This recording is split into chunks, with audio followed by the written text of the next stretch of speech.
Now let's get it started. Let's get it started. Play ball!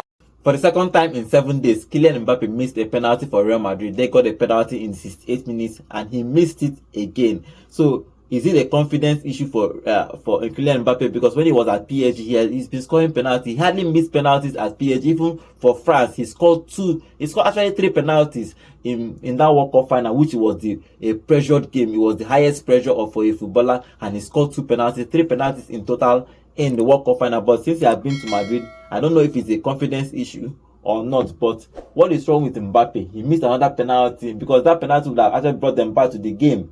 We should have made it 1-1, but he missed it again.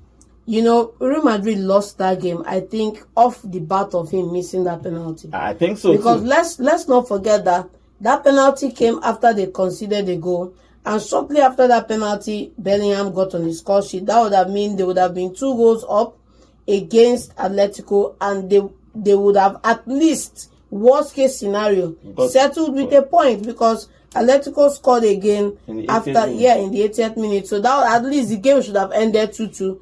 A 2-2 draw would have at least closed the gap on him, because right now they had a game in hand and they had points ahead of Barcelona. This loss, Barcelona closed points on them, and then they still have the game in hand, even though it's just 1 point difference right now. It's 4 points difference. If they win their game, it becomes 1 point. It becomes 1 point. So now that's why I'm saying that a draw would have helped their return if they had won the game in hand and still maintain this point difference right now, with if this had been a draw. You understand me? So, but for now, I don't think the problem is Kylian Mbappe as a player, because the inherent ability, the talent, the superstar talent, everything is inbuilt, is there. The problem now is the connection to that talent, which is the mind. It's a mind thing right now. One is moved to Real Madrid.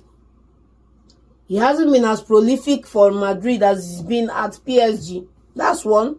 2, he didn't have the freedom he had at PSG, which was to play in any position he found himself and could enjoy. He hasn't had that position because he has to, we complained about this few weeks ago, where we say they are playing free fluid front 3. Anybody can enter anywhere. I remember saying that but both of them are coming on that left flank at the same time. So it's a problem, because Baba cannot stick to that position. We saw it at PSG when Neymar was there. When he came in, when Neymar came in, they were now fighting for that position. When Messi came in, they had to move Messi to the wing initially and played him in center. Later on, they switched them again and put him on the wing, put Messi in center, Neymar on the other side. So we've seen this issue with Mbappe in the sense that he prefers to play off the wings rather than in the 9. But now you can't come in and tell Ancelotti to move Vini. Vini is the face of Madrid. You can't come in and tell Ancelotti to move Rodri to the center. Rodri is, in that position, is a profile of player that plays in that position. But they play him as a 2 striker in this Madrid setup all the time. Yes, last season this was the formation Madrid were playing. Last season, it was Vini, Rodrigo, yes, and then Bellingham in the back, in the midfield behind them, and it was going fine. Bellingham was still coming forward to score the goals he scored, because he was one of the top scorers for them last season. But in this scenario now, Mbappe is not adapting as fast as everybody thought that it would be come over and shine, come over and just continue. And I think somewhere PSG are smiling cheekishly, because the move that they were. I don't think they are smiling anything. But if you look at Ancelotti's tactics, everybody's complaining that he's trying to fit in Mbappe to make sure Mbappe was. For example, in this game, everybody was thinking even Rodrigo was having a better game than him, but he took out Rodrigo and left Mbappe because, in quotes, he's a superstar and all that. Do you think that this superstar thing is affecting him and Ancelotti too? Because it's easier for a coach. If you give a coach a big star, for example, if you give a coach a Cristiano Ronaldo, you have to play Cristiano Ronaldo. If you give them a Messi, whether they are playing well or they are not playing well, you have to play him on whether you like it or not. Do you understand? Do you think that Ancelotti is getting his tactics right? Or do you think that they should move to a 4-3-3? But he keep insisting in this is 4-4-2 that it will work. That Mbappe will work as a striker. But everybody can see that Mbappe most time works as a winger. So do you think you can blame Ancelotti for insisting that Mbappe should play as a striker, or just change your formation, put him on the left and see how he was. Because in his press conference before the game, he was saying that sometimes they try Vini as a striker. That means Mbappe can move to the left. So do you think that he should change his formation, especially when Vini is back? Try Mbappe permanently on the left and see if it works. Then try Vini as a striker. Do you think it will work? For me, there are a lot of moving pieces with this, because one, there's Ancelotti and his tactics. You know, depending on the opponent per game, he plays this 4-4-2 we saw, or a 4-2-3-1, which is 4-3-3 in another light, right? And then when he's playing the 4-3-3 formation, is Vini, Mbappe, Rodrigo in the front three. When he's playing his 4-4-2, is Mbappe, Rodri, or Mbappe, Vini up front, right?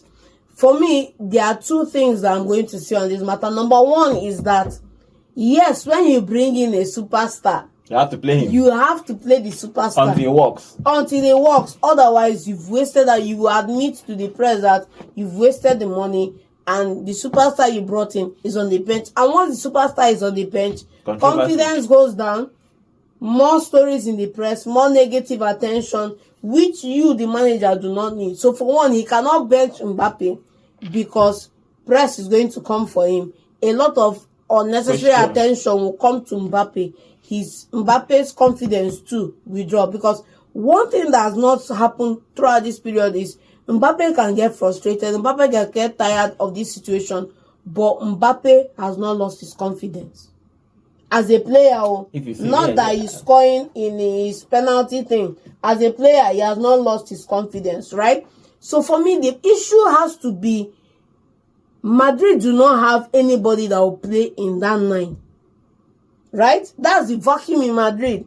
The vacuum in Madrid was not the winger position. And the only reason Madrid were looking at Mbappe is somebody that can play a fluid position in that wing or as a 9. Because let's not forget, Mbappe started up in that 9 and wing position. He plays confidently in both sides if he has the right pieces behind him in midfield.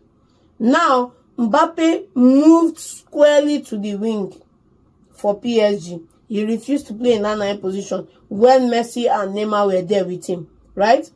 But at Madrid now, there's Vini, there's Rodri. I think the solution to this quagmire would be Vini on the right, Mbappe on the left, somebody else in attack. Okay, let's see what Ancelotti is going to do in that. Everybody's talking about Mbappe. Jude was talking about Mbappe. Everybody is trying to encourage him that everybody misses penalty sometimes, but he has made back-to-back penalty. I don't know if he's going to be taking the third one, but the first taker for Real Madrid is Vini. So when he comes back, he continues with his position to take the penalties. But something is wrong with Mbappe and Real Madrid. They have dropped another 3 points. That 3 points, if they have won that game, they will have actually, if they have won this game and won their game in hand, they will have been 2 points ahead of Barcelona. Now they have lost this game and they are still 4 points behind Barcelona with 1 game in hand against Valencia. Okay, let's see what Ancelotti is going to do. If he's going to change his tactics again to fit in Mbappe, or if he's going to insist on playing Mbappe as a striker. Vini is out with injuries. He's going to be back next week. When he's back, let's see what Ancelotti is going to do with now Rodrigo, Vini, and Mbappe. When 3 of them are fit, I want to see how he's going to fit 3 of them in his squad. But let's see. Madrid lost that game against Atletico Bilbao away from home, 2-1.